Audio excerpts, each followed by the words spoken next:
El origen de la vida desde una perspectiva molecular. Presenta José Roberto Sánchez Lugo y José Eduardo Valenzuela Madrigal. ¿Qué es la vida? La vida se define como una condición biológica de un organismo a la cual le permite llevar a cabo sus funciones básicas, tales como nacer, crecer, reproducir y morir. En este caso, todo organismo que se pueda considerar vivo lleva a cabo sus funciones básicas vitales, independientemente del grado de complejidad que conlleva realizarlas. De este aspecto podemos también considerar que el hecho del metabolismo, que le permite a un ser vivo crecer y reproducirse, es parte de lo que lo define como tal. ¿Qué conforma los organismos vivos? Las formas de vida conocidas hasta el momento llevan por componente principal biológico al carbono, seguido por el hidrógeno, el oxígeno y el nitrógeno.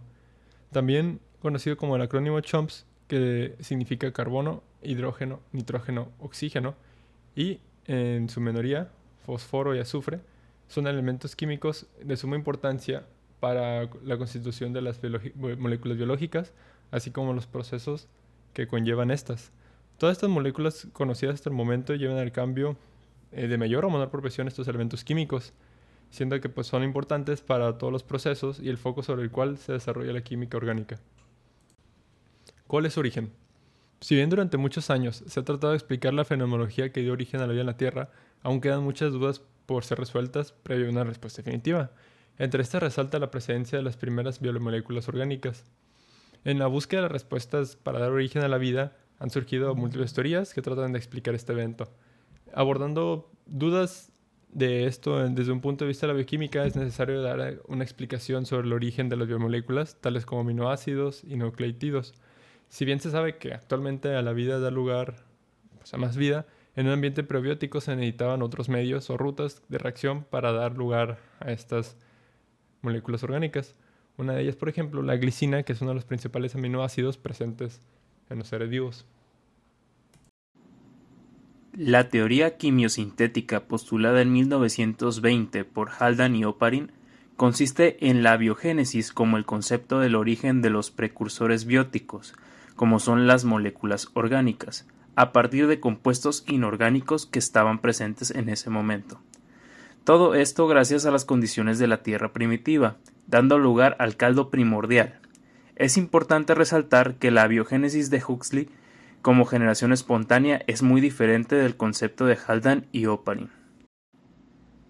Según lo que se cree, entre las condiciones que pudieran haberse dado en la Tierra primitiva y que son de interés para la teoría quimiosintética están una atmósfera reductora compuesta de amonio, dióxido de carbono, metano, vapor de agua y nitrógeno, encontrándose en estos mismos los elementos que están mayormente presentes en la vida. Descargas eléctricas provenientes de los rayos originados de las erupciones volcánicas, intensa presencia de luz ultravioleta debido a la falta de la estratosfera como se conoce hoy en día, un océano conformado en una parte de sopa primordial con presencia de moléculas orgánicas producto de las reacciones atmosféricas.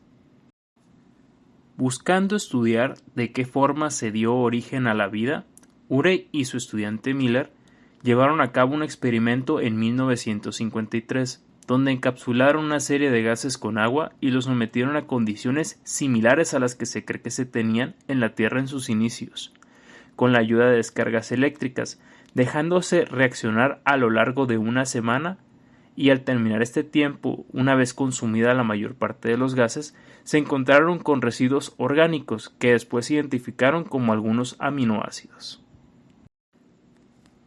A pesar del tiempo pasado desde la propuesta de la teoría quimiosintética hasta la actualidad, aún hay muchas dudas y preguntas sobre el puente que une el surgimiento de las primeras moléculas orgánicas abióticas con el protobionte o progenote. Entre estas están la formación de aminoácidos esenciales para la vida y el origen de material genético.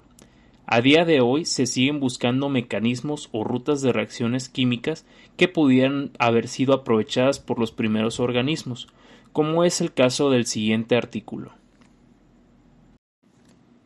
el artículo lleva por nombre Síntesis primordial de aminoácidos mediante dinucleótido de nicotinamida y adenina, o NAD en este caso en su forma reducida. Una de las reacciones que intervienen en muchos procesos de la célula es la aminación reductora del piruvato, para la obtención de aminoácidos.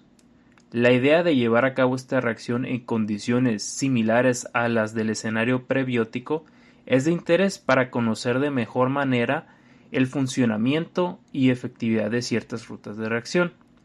Se sabe que hay cofactores como el NAD, el FAD y la coenzima A que están presentes en muchos procesos celulares de seres vivos, y se sabe que su presencia en estos puede datar a los primeros pasos de la vida misma. La reacción química planteada en este artículo es la de piruvato a 30 micromoles con un equivalente de NAD reducido en una solución de amoníaco a 200 micromoles, esta siendo ajustada a un pH ligeramente básico de 8, bajo condiciones de 25 grados Celsius y una atmósfera de nitrógeno, durante un tiempo de 24 horas y 72 horas.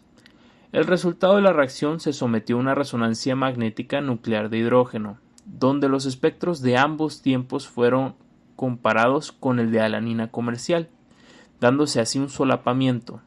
De igual forma, al hacerse una cromatografía de gases acoplado a masas, se obtuvieron picos en el cromatograma con tiempos de retención de 7 minutos respectivamente, corroborando que se trataba de este aminoácido. Su producto de cofactores. En esta prueba se utilizó resonancia magnética nuclear de protones, o por sus siglas en inglés HNMR, así como MALDI, que por sus siglas en inglés, que quiere decir desorción, ionización de láser asistida por matriz y detector de iones. Estas son utilizadas para monitorear la reacción. Entonces aquí se puede apreciar la presencia del NAD, que es un resultado de la transferencia de hidruros del NADH en la banda de 664.19 de la gráfica B. Y pues también se puede confirmar la presencia de ADPR. Entonces también se puede ver en la gráfica de la derecha cómo se aumentó la concentración de NAD, así como disminuyó la presencia de NADH, que al mismo tiempo fue en proporción a cómo aumentó la proporción de ADPR que fue sintetizado.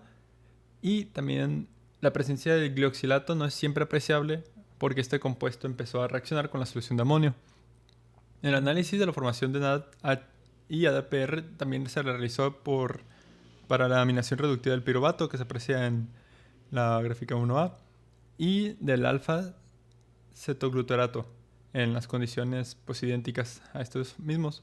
En la gráfica 1A se observó que hubo una conversión de 11% de alanina y un 19% de ADPR después de las 12 horas, y en esta misma reacción se produjo después 8% de glutamato y un 17% de ADPR a las 72 horas. Y pues esto quiere decir que la reacción secundaria por la cual se produce un exceso de ADPR es mucho menos prominente, mucho menos significativa en estos ejemplos que en el caso del glioxilato. Estudios de FT computacionales. Mediante el modelamiento de FT se postuló el mecanismo de reacción donde se utilizó la transferencia de iones de hidruro bajo las condiciones experimentales. En este escenario hipotético, el NADH transfiere el anión hidruro a cualquier especie que pueda aceptarlo. En este caso, pues como la mezcla como en amoníaco, que es pues como el ion iminio. Y se sabe que estas especies de iminia se generan cuando los alfa-cetoácidos se disuelven en una solución acuosa de amoníaco aminio a través de un intermediario hemanial, que es lo que se utilizó en este experimento. Los cálculos siguieron pues el mecanismo de reacción modelado planteado, y se obtuvo, de acuerdo a los cálculos computacionales, que la energía libre de Gibbs fue de menos 49.8. Eso pues quiere decir que la reacción fue exorgónica, concordando con los dos experimentales.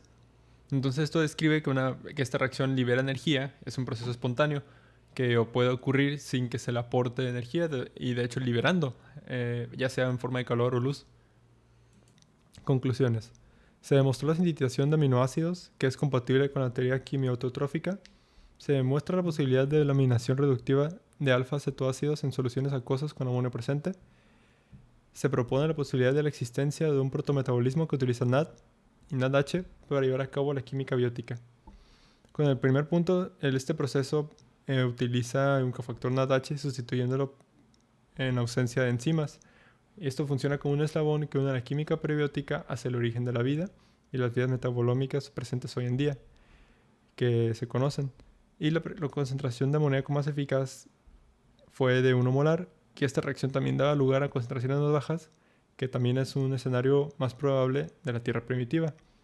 Este artículo propone la posibilidad de la existencia de un protometabolismo que utiliza NAD y NADH para llevar a cabo esta química que en este periodo no hubiera sido posible por la falta de enzimas que hoy en día se conocen en el metabolismo para llevar a cabo la multiplicación de células, utilizando las síntesis prebióticas.